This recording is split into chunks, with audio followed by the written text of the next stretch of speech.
지난 금요일에 우리 포구호 기독교 연합회에서 찬양 사역자인 박종호 장로님을 초청해서 우리가 큰 은혜로운 집회를 마쳤습니다. 그런데 그 박종호 장로님이 두 딸, 이제 딸의 간을 이식해서 이렇게 건강을 또 회복을 했고요.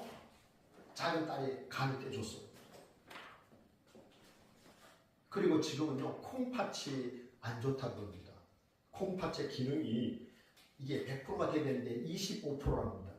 이게 20% 이하로 떨어지면 또 이제 큰 어려움이 있는데, 그래서 기도해 달라고 요청을 하고 가셨어요. 제가 여러분, 박종호 장로님 하면 여러분은 콩팥 이렇게 외쳐봅니다. 한번 해봅니다. 박종호 장로님, 콩팥. 네, 손까지 올려야 돼요. 다시.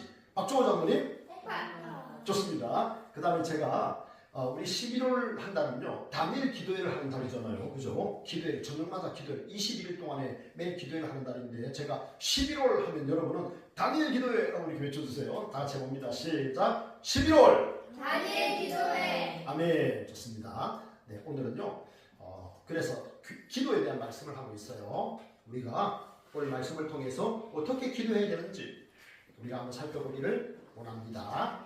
자, 오늘 말씀의 제목 같이 읽어볼까요? 항상 기도하고 낙심하지 맙시다. 자, 첫째 시작. 항상 기도해야 합니다. 그렇습니다. 누가복음 18장 앞에는요, 누가복음 17장이 있는데 예수님께서 말씀하셨어요. 주님이 재림하시기 전에 이 세상에 살아있는 성도들은 많은 환난을 겪게 될 것이다 라는 말씀을 하셨어요. 그리고 오늘 이제 기도에 관한 말씀을 하고 있는데 뭐라고 말씀합니까? 항상 기도하고 낙심하지 말라라고 말씀을 하셨어요. 항상 기도하고 낙심하지 말라 그랬습니다. 항상 기도하라는 말은 숨도 쉬지 않고 다른 것도 하지 않고 늘 기도만 하라, 교회 나와서 기도만 하라, 그런 뜻이 전혀 아니에요. 우리가 늘 하나님을 생각하고 늘 하나님께 기도하는 그런 마음을 가지고 하나님의 뜻이 이루어지기를 소망하는 마음을 가지고 살아가면 된다 하는 겁니다. 자, 오늘 비유를 말씀하셨는데요, 어떤 재판장이 나와요. 근데 이 사람의 특징이 뭐냐면, 성경을 자세히 보면 그 사람은 하나님을 두려워하지 않았어요. 하나님을 안 믿었어요. 그러니까 하나님을 그리 대수롭지 않게 생각했었어요. 자, 그리고 이 사람이 또 그 다음에 사람도 뭡니까? 사람도 무시했다고 그랬어요. 자기는 재판장이잖아요. 자기는 재판장이고, 그러니까 막 사람이 눈에 보이지 않는 거예요. 이런 걸 안하문이라고 그러는데요, 뭐 사람이 안 보여요. 그러니까 사람도 다 무시하는 거예요. 하나님도 두려워하지 않았어요. 사람도 우습게 하는 거예요. 이런 재판장이었어요. 그래서 예수님께서 뭐라고 했냐면 아주 불의한 재판장이다. 예수님 그렇게 말씀하셨어요. 의롭지 못한 재판장이다 그랬어요. 자, 그런데 또 이 불의한 재판장에게 누가 찾아왔어요? 한 과부가 찾아왔어요. 그런데 이 사람이 그 재판장에게 나의 원한을 풀어주소서라고 계속 부탁을 했어요. 그런데 이 재판장이 이 여자의 말에 귀를 기울이지 않았어요. 왜냐하면 하나님도 무시하지 사람도 눈에 안 보이는 거예요. 그 당시에 이 재판장들은요, 돈을 받고 좀 이렇게 재판을 좀 이렇게 돈 많이 준 사람 편에 서서 재판했다고 해요. 그죠? 돈 갖다 주고, 돈을 몇 천만 원, 몇 억을 갖다 주고, 제 아들이 이렇게 사람을 죽였는데 다른 사람이 죽였다고 좀 해주십시오. 이러면 재판장이 그에게 돈을 받고, 알겠어. 재판하는 거예요. 너가 아니라, 다른 사람이 죽였다.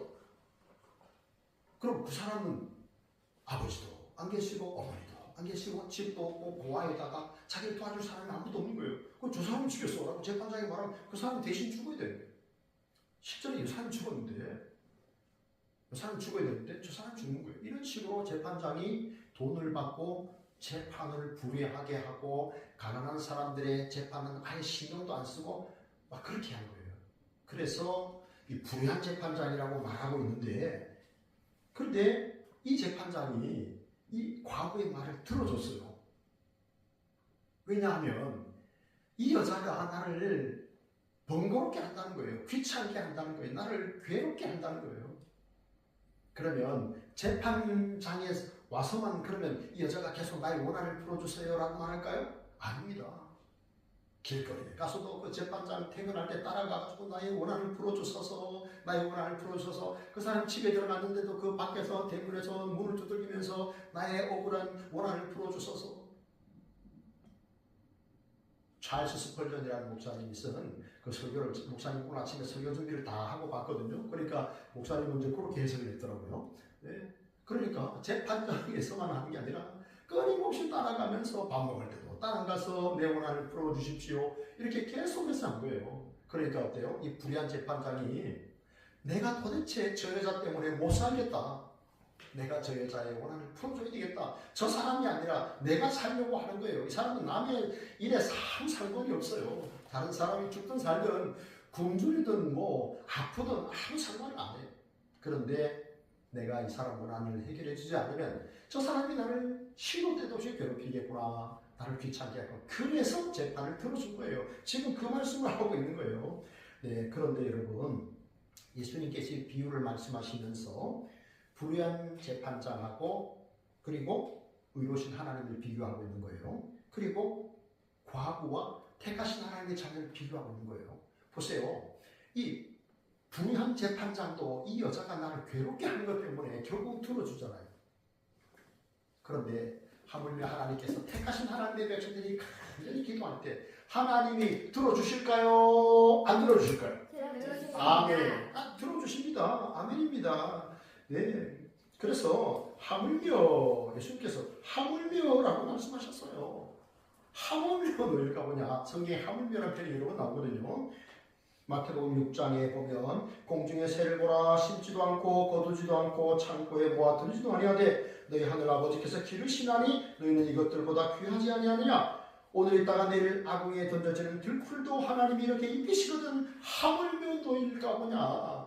공중에 나는 새를 보라 들의 백합화를 보라. 예, 이것도 하나님께서 먹이시고 입히시고 기르시는데 하물며 너희일까 보냐. 악한 아버지도 자기 자식이 뭔가 달라고 하면 줘요 안 줘요? 주시죠. 좋은 것으로 줄 줄 알거든. 하물며 하나님께서 너희에게 좋은 것으로 성령을 주시지 않겠느냐. 아니 이 불의한 재판장도 결국은 이 여자의 원한을 들어주는데 하물며 하나님께서 너희의 간절한 기도를 들어주지 아니하시겠느냐. 그렇게 지금 말씀하고 계십니다. 여러분, 하나님이 우리가 기도할 때 응답은 세 가지거든요. 응답은 세 가지예요. 예스가 있어요. 그래, 내가 들어주마. 하은이가 너가 이렇게 기도했지? 내가 들어줄게. 이게 예스예요. 예스. 자, 두 번째는요. 노라고 말하는. 노가 뭐예요? 안 돼. 노.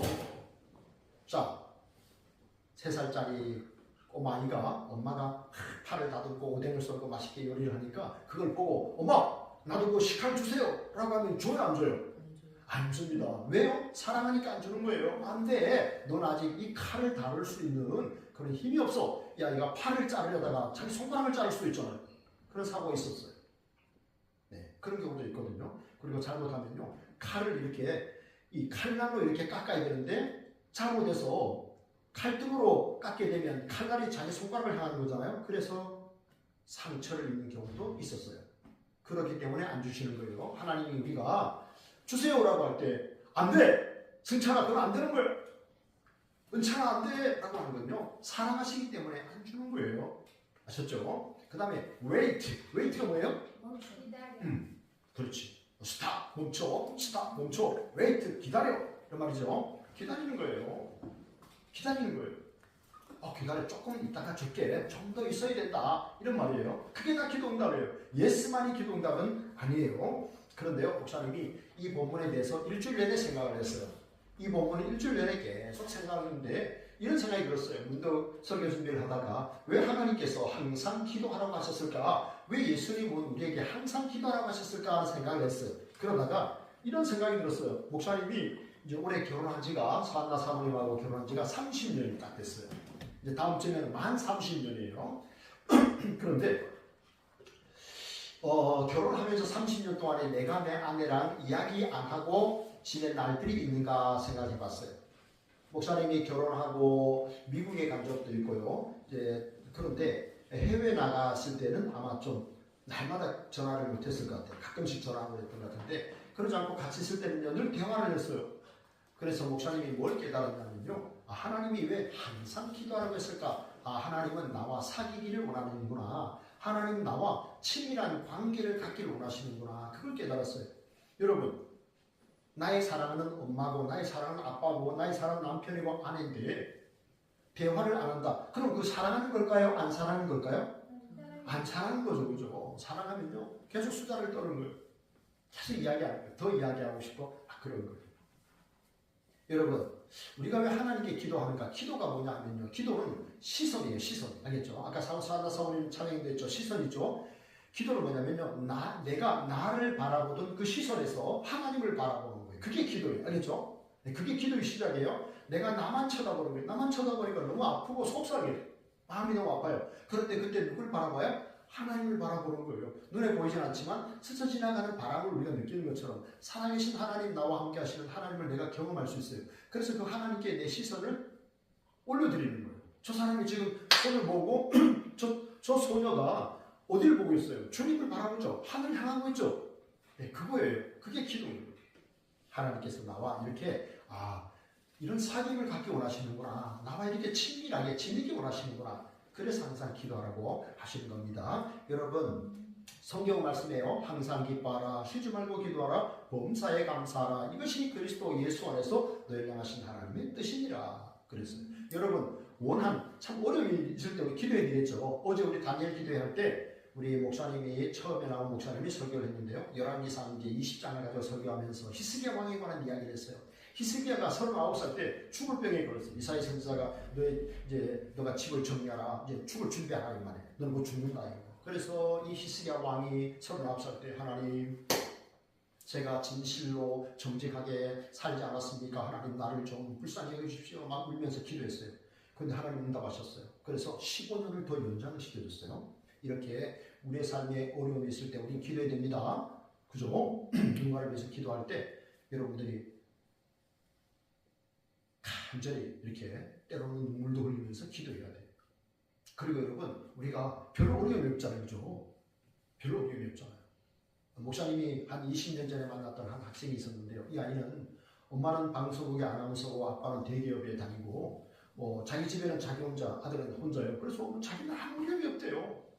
그래서 예배 시간도 대충 건성건성 그랬어요. 그래서 이렇게 어려움이 없을 때 아이들도 기도를 잘 안 하는구나 하는 생각을 잠깐 했어요. 네, 여러분, 그런데 있잖아요. 신앙생활 잘하는 사람들은 뭐예요? 아무것도 어려움이 없을 때, 아무 어려움이 없을 때도 내가 하나님을 붙드는 거예요. 내가 내 시선을 하나님께 고정하고 하나님과 대화하는 거예요. 여러분, 예수님은요, 항상 기도하고 라고 말씀하셨어요. 여러분들이 주님 오시는 날까지 항상 기도하는 믿음의 성도들이 되기를 축복합니다. 둘째, 다 같이 시작. 둘째, 항상 낙심하지 말아야 합니다. 1절 말씀 볼까요? 예수께서 그들에게 항상 기도하고 낙심하지 말아야 할 것을 비유로 말씀하셨다라고 했습니다. 이 낙심하다라는 말은 정신을 완전히 잃다라는 말이죠. 사람이 여러분 왜 낙심하게 될까요? 낙심하는 세 가지 이유를 알려드리겠습니다. 첫째는요, 이 죄 때문에 우리가 낙심합니다. 우리가 하나님의 자녀라고 말하지만 죄를 짓죠. 죄를 짓습니다. 큰 죄를 짓기도 합니다. 그때 어떻게 합니까? 마귀가 이렇게 속삭이죠. 너는 하나님께 버림받았어. 넌 안 돼. 넌 하나님께 사랑받지 못해. 이렇게 이야기를 합니다. 그러면 우리가 그 말에 주눅들게 됩니다. 그 말이 마귀의 말인 줄 모르고 우리는 낙심하게 되죠. 우리가 죄인 되었을 때에 그리스도께서 우리를 위하여 죽으심으로 하나님께서 우리에 대한 자기 사랑을 확증하셨느니라 성경이 말씀합니다. 여러분, 성부께서 성자를 십자가에 내어주신 것은요, 우리를 죄와 사망에서 구원해내시기 위함이에요. 그렇기 때문에 여러분, 우리가 혹 살다 보면 죄를 지을 때가 있지 않습니까? 그때 중요한 것은요, 마귀가 우리를 유혹하고 속삭이는 그 순간에 우리는 꼭 기억해야 됩니다. 그 순간에 우리가 하나님 앞에 기도해야 됩니다. 우리가 하나님께 기도하고 우리가 회개할 때 하나님께서 우리를 용서하시고 우리를 또 새롭게 힘을 주셔서 일으켜 세우는 것을 볼 수 있습니다. 그렇기 때문에 여러분, 마귀의 말에 주눅들거나 낙심하지 마시고 하나님 앞에 간절히 회개하고 기도하시고 다시 또 새롭게 또 우리가 믿음을 지키는 자리로 일어설 수 있기 바랍니다. 두 번째는요, 환난과 고난 때문에 우리가 낙심을 합니다. 우리가 믿음 생활을 하다 보면 또 환난을 당할 때가 있어요. 고난을 당할 때도 있습니다. 그때 낙심하게 되죠. 생각해보면 이 과부는 참 대단한 사람이 같아요. 그죠? 참 낙심하지 않았어요. 그죠? 네, 계속해서 그 불의한 재판관을 찾아갔잖아요. 우리가 믿음 생활을 참 잘하신 분들 가운데 우리 신약교회에 보면 우리 사도 바울이라는 분이 있습니다. 그런데 우리 사도 바울은요, 그 몸에 질병이 있었어요. 잘 알다시피 간질 혹은 안질이라고 하는 그 참 중한 병이 있었죠. 생각해보세요. 설교자가 말씀을 전하다가 거품을 물고 쓰러졌다. 참 눈이 잘 보이지 않아서 이렇게 어려움을 겪는다. 그러면 참 마음 아프잖아요. 그래서 사도 바울이 하나님 앞에 3번 기도했다라고 했어요. 3번 기도했는데 하나님의 응답이 뭡니까? 나의 은혜가 너에게 족하도다. 나의 은혜가 너에게 족하도다 그랬어요. 그리고 사도 바울은 뭐라고 고백하냐면 내가 약할 그때가 곧 강합니다. 그런 고백을 합니다. 왜냐하면 자기가 약하잖아요. 내가 약하니까 어떻게 돼요? 강하신 하나님, 전능하신 하나님을 더 의지하게 되잖아요. 더 하나님 붙들게 되잖아요. 그러니까 나의 연약함을 통하여 하나님은 하나님의 영광을 받으시는 거예요. 나로 또 하나님을 의지하게 하고 그래서 하나님의 능력으로 하나님의 일을 하니까 온전하게 잘 감당할 수 있는 거예요. 교만하지 않고 또 낙심하지 않게 되는 것이죠. 하나님이 우리를 새롭게 하시고 성결하게 하시고 하나님의 사람으로 굳건하게 하시기 위해서 이렇게 때로는 여러 가지 어려움들 주실 때 여러분들이 꼭 낙심하지 않고 이겨낼 수 있기를 축복합니다. 그 다음에 우리는요, 또 하나님의 뜻을 행하다가 낙심할 수가 있어요. 무슨 말이냐면 하나님께서 하나님을 사랑하는 내 이웃을 내 몸같이 사랑하라. 그래서 우리가 이제 사랑합니다. 섬기고 그들 위해 기도하고 그러는데 돌아오는 낙심이에요.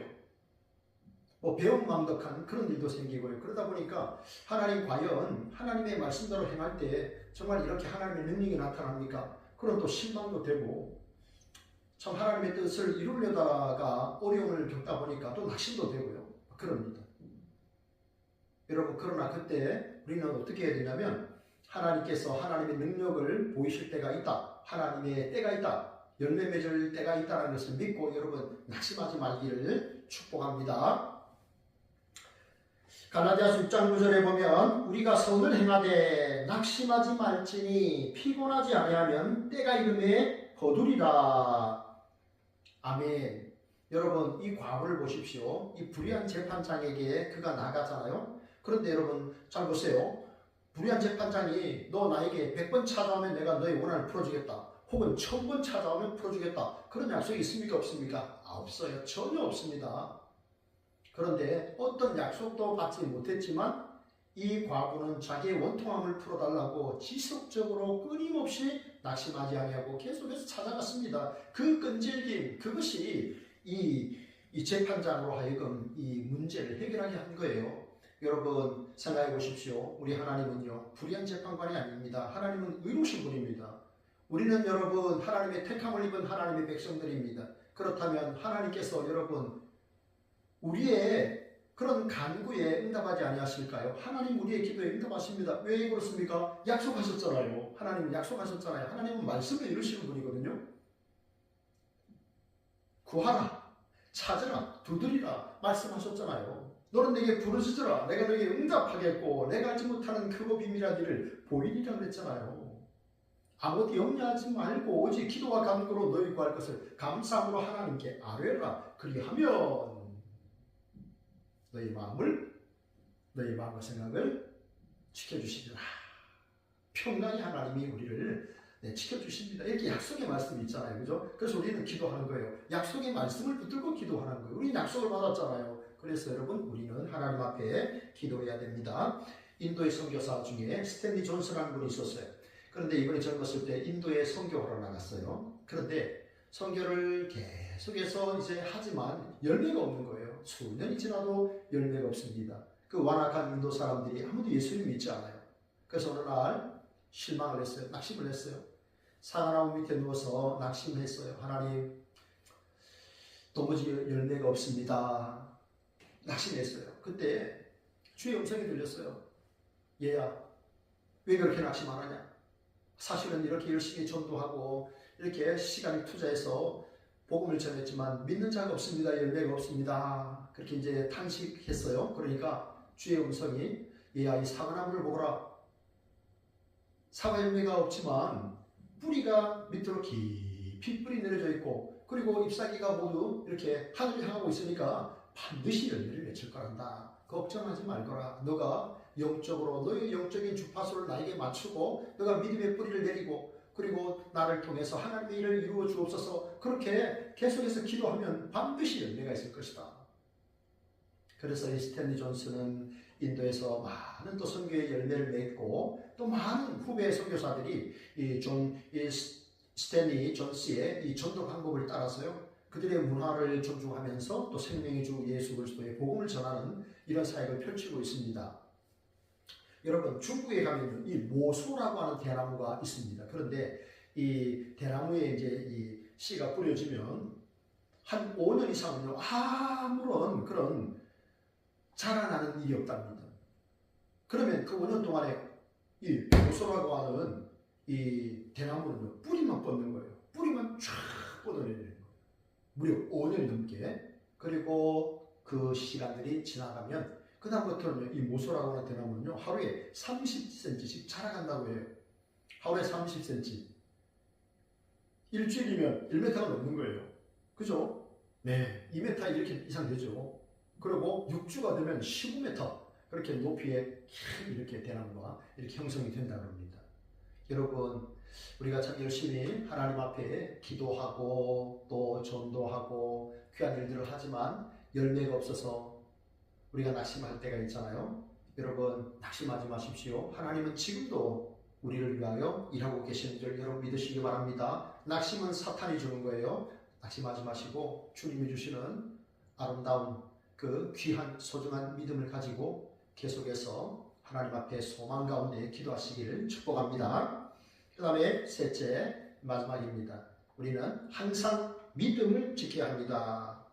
우리는 그러면 언제까지 믿음을 지켜야 될까요? 성경은 말씀합니다. 인자가 올 때까지, 주님 재림하실 때까지 우리가 믿음을 지켜야 됩니다. 그런데 여러분 믿음에도 종류가 있어요. 믿음에도 종류가 있는데요. 하나는 이거 이제 죽은 믿음이라고 하는 거예요. 이 마귀적인 믿음이라고도 하는 것인데 행함이 없어요. 말씀을 들었지만 믿노라라고 말하면서 행함이 전혀 따르지 않는 거예요. 이런 믿음은요 죽은 믿음이에요. 믿음은 행함과 함께 일하고 행함으로 그 믿음이 온전하게 된다라고 야고보서 2장 22절에 말씀하잖아요. 그런데 난 믿습니다라고 말하면서 전혀 행함이 없죠. 이건 가짜 믿음이에요. 이런 믿음이 바로 이 귀신적인 믿음이다. 이렇게 말을 합니다. 귀신들도 하나님이 누군 줄 알고 예수 그리스도가 누군 줄 알죠. 그러나 예수님을 사랑하지 않고 자기의 인생을 주님께 맡기지 않죠. 이런 믿음, 죽은 믿음입니다. 두 번째는 이 배반하는 믿음이 또 있어요. 여러분 보세요. 가룟유다는 예수님의 12제자 가운데 하나 있잖아요. 근데 그가 돈을 받고 은 30에 예수님을 팔아넘기잖아요. 그죠? 배반하는 믿음이에요. 주님을 따르고 주님의 일을 하는 것처럼 하다가 결국은 자기가 다른 것을 또 사랑하게 되는 거예요. 돈을 사랑하게 되고 세상을 사랑하게 되고 그래서 믿음을 버리고 예수님을 버리고 그리로 가는 거예요. 그래서 이 가룟유다는 나중에 자살로 삶을 마감하잖아요. 그죠? 이런 배반하는 믿음이 있습니다.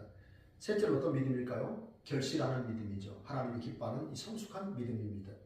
제가 가운데 영월에서 목회를 6년 좀 넘게 했는데요.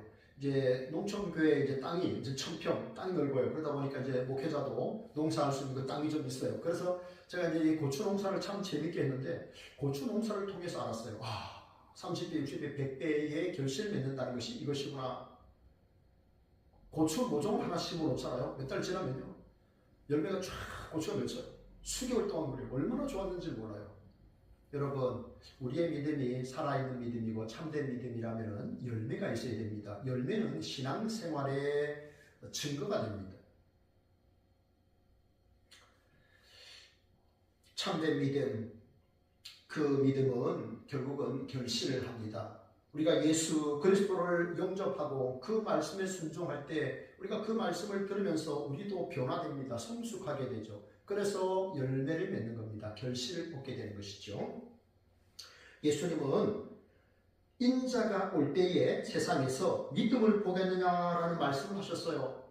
여러분, 그러면 이것은 믿음을 보는 것이 쉽다는 겁니까? 어렵다는 겁니까? 어렵다는 겁니다. 예수 그리스도께서 다시 오실 그때에 믿음을 가지고 끝까지 하나님 앞에 기도하는 백성들, 그들을 보기가 어렵다라고 성경이 말씀을 하고 있습니다.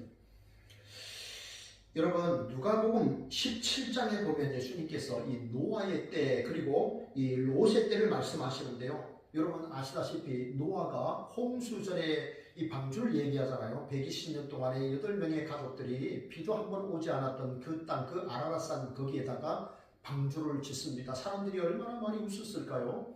네, 그냥 그들은 시집 가고 장가가고 먹고 마시며 그렇게 인생을 보냈고 노아와 그의 가족들은 방주를 예비했죠. 그리고 비가 왔습니다. 방주의 문은 닫혔고요. 세상 사람들은 물에 다 수장되고 말았습니다. 구원받은 사람은 노아의 가족들 뿐이었죠. 롯의 때도 마찬가지입니다. 소돔과 고모라 성에 불덩어리가 떨어집니다. 성이 멸망했습니다. 살아남은 사람은 롯과 그의 두 딸들 뿐이었어요. 여러분, 주님이 오시는 그때, 재림하시는 그때에 주님을 온전히 신뢰하고 믿음의 길을 지키고 기도하는 하나님의 사람들을 만나기가 매우 어렵다라고 말씀을 하고 있습니다. 왜 여러분 우리가 끝까지 믿음을 지키기가 어려울까요? 믿음 생활 하다가도 어떤 일 때문에 낙심하고 또 교회를 나가지 아니하고 성경 읽지 않고 그러다가 결국은 영혼을 빼앗기는 이런 안타까운 일들이 있죠. 왜 우리는 믿음 생활이 어려운 걸까요? 왜냐면요, 막 유혹하는 거예요. 오늘도 우리 교회 학교 아이 하나가 목사님 몸이 좀 아파서 교회를 못 나가겠어요. 알고 보니까 이제 몸이 좀 아픈 거예요. 이렇게 여러 가지 일로 우리가 교회를 또 못 나오게 되는 상황도 있을 수 있죠. 사탄이 속삭입니다. 야, 하나님에게서 독립해. 너 지금 나이가 몇 살이야? 하나님에게서 독립해. 독립해서 너가 원하는 대로 살아. 너가 기뻐하는 대로 너의 가치관에 따라서 살아. 이렇게 자꾸 유혹을 합니다. 그러다 보면 흔들릴 수가 있는 것이죠. 또 여러 가지 상황으로 우리가 믿음 생활하기가 참 어려운 경우들이 있는데요.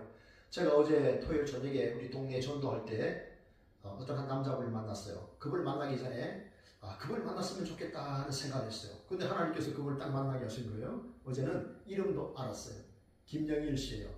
그런데 그분은 어떤 때는 토요일 날에 근무를 하시고 어떤 날은 또 주일 날에 근무를 하시고 그래서 제가 주일날 근무하는 건 어떻게 했습니까? 토요일날 근무하고 주일날 쉴 때 꼭 교회로 오십시오 약속을 받고요. 전화번호도 받고 그랬습니다.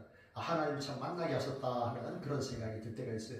우리 교회 경찰관 집사님도 보면 계속 또 격주로 이렇게 또 근무를 하니까 또 못 나오는 경우 있잖아요. 뭐 의사 같은 경우는 또 뭐 당직이나 또 이렇게 뭐 응급실 같은 데 근무하면 그럴 수 있거든요. 그렇기 때문에 여러분 참 이렇게 매주일 우리가 하나님 앞에 나와서 예배하고 믿음을 지키는 거 쉽지 않아요.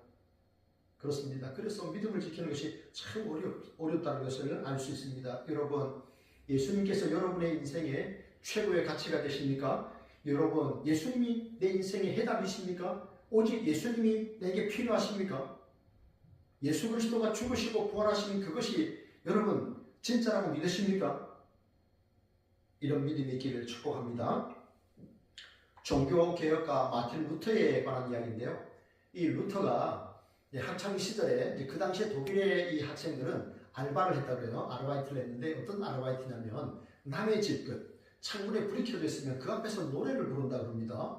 네, 노래를 부르면 사람이 이렇게 문 열고 뭐 이렇게 돈을 좀 던져주고 또 주고 뭐 이렇게 한대요. 그래서 그런 돈 모아서 학비를 마련해가지고 공부를 하는 학생들이 많았는데 어느 날 루터가 이제 그 남의 집 불 켜진 그런 집 앞에서 노래를 불렀답니다. 그런데 어떤 사람이 창문을 확 열대요. 그래서 이제 딱 보니까 얼굴이 굉장히 흠상있고 체격이 되게 있는 사람이었어요. 근데 그 사람이 막 내려오더랍니다. 그래가지고 루터가 내가 노래도 평소에 잘 못하는데 저 사람이 나를 해코지 안 하고 나를 이렇게 따라오는구나 싶어가지고 막 도망갔다래요. 근데 루터가 그렇게 걸음이 빠지를 못했어요. 결국 잡혔는데 이 남자분이 돈을 주더랍니다. 장학금을 준 거죠. 제법 큰 돈을 줬답니다. 그리고 루터가 깨달았답니다. 자기가 근심의 눈으로 세상을 바라볼 때는 다 모든 세상들이 다 근심거렸는데 믿음의 눈으로 바라보니까 하나님의 일하심이 보이고 너무너무 세상이 아름다운 그런 것들이 보이더라 하는 그런 이야기를 했습니다. 여러분 우리가 참 어떤 눈으로 바라보느냐 우리가 무엇을 가장 가치 있게 여기고 어떤 가치관을 가지고 살아가느냐, 그것이 굉장히 중요한 것을 볼 수가 있습니다. 어느 믿음 좋은 아버지가 있었는데요. 이 아버지에게는 6명의 아들이 있었습니다. 그런데 아버지는 신앙생활을 참 잘하셨어요. 참 덕을 세우고 그러셨는데 이 6명의 아들들 중에 한 사람도 신앙생활하는 사람이 없었습니다. 아버지는 평생 그 6 아들들을 위해 기도하셨어요. 이제 병들었습니다. 이제 돌아가시게 됐어요. 그리고 이제 기도했습니다. 하나님, 나의 임종의 그 장면이 아이들에게 마지막 전도가 되게 해주십시오. 이 아이들이 어쨌든 예수님 믿고 믿음 생활을 할 수 있게 해주십시오 라고 기도했어요. 그런데 임종의 순간인데, 이제 세상을 떠나게 되는 이제 그 순간인데, 하나님이 자기 얼굴을 가리셨다는 느낌이 들더랍니다. 굉장히 괴로웠답니다. 굉장히 힘들었답니다. 그리고 생각했답니다. 아, 내가 이렇게 힘든 모습을 보이면 하나님의 영광이 드러나지 않는데, 예수 그리스도의 복음이 드러나지 않는데, 그런 염려를 했답니다. 그러면서 세상을 떠나셨다고 해요. 아버지는. 그리고 이제 장례식이 다 끝났습니다. 그런데 6 아들 중에 장남이 이야기를 하더랍니다. 형제들한테. 얘들아, 너희들이 알다시피 아버지는 신앙으로 사셨고 평생을 신앙생활 하셨고 우리에게 믿음이 얼마나 소중한 것인가를 우리에게 말씀하셨는데, 그분이 돌아가실 때 우리는 다 보지 않았느냐, 그분이 얼마나 염려하고 걱정하며 돌아가셨는가를 우리는 잘 보지 않았느냐. 아버지같이 그렇게 믿음 생활을 잘 하셨던 분도 죽음의 그 순간에 그렇게 두렵고 염려하며 그렇게 세상을 떠났다면, 우리는 아무런 믿음도 없고 그저 우리가 원하는 대로 지금까지 살았는데 우리가 죽을 때 우리의 모습은 어떻겠느냐. 동생들한테 이야기하니까 다른 동생도, 형, 사실은 나도 그런 생각을 했어. 그래가지고 아버지의 그 임종의 그 장면을 통해서 6 아들이 다 신앙을 갖게 되었다고 합니다. 성도 여러분, 오늘 말씀을 맺겠습니다. 가을에는 기도하게 하소서. 11월은 기도의 달입니다. 여러분, 항상 기도하고 낙심하지 맙시다. 호흡이 있는 동안, 주님 다시 오시는 그 순간, 내 호흡이 끝나는 그 순간까지 우리가 주님을 믿는 그 믿음을 가지고 항상 기도하고 낙심하지 마시고, 그 기도를 통해서 또 많은 사람들을 유익하게 하고 하나님께 영광을 돌리는 그런 삶을 우리가 끝까지 살아가는 우리 온 성도님들 다 되시기를 주님의 이름으로 축복합니다. 기도하겠습니다. 하나님, 예수님께서 말씀하신 것처럼 항상 기도하고 낙심하지 않게 하시고 우리의 호흡이 닿는 그 순간까지 소중한 믿음, 가장 가치 있는 이 믿음을 지키며 믿음으로 기도하며 살아가는, 그리고 기도하여 응답받는 주의 자녀들 될 수 있도록 인도해 주옵소서. 감사드립니다. 예수님 이름으로 기도합니다. 아멘.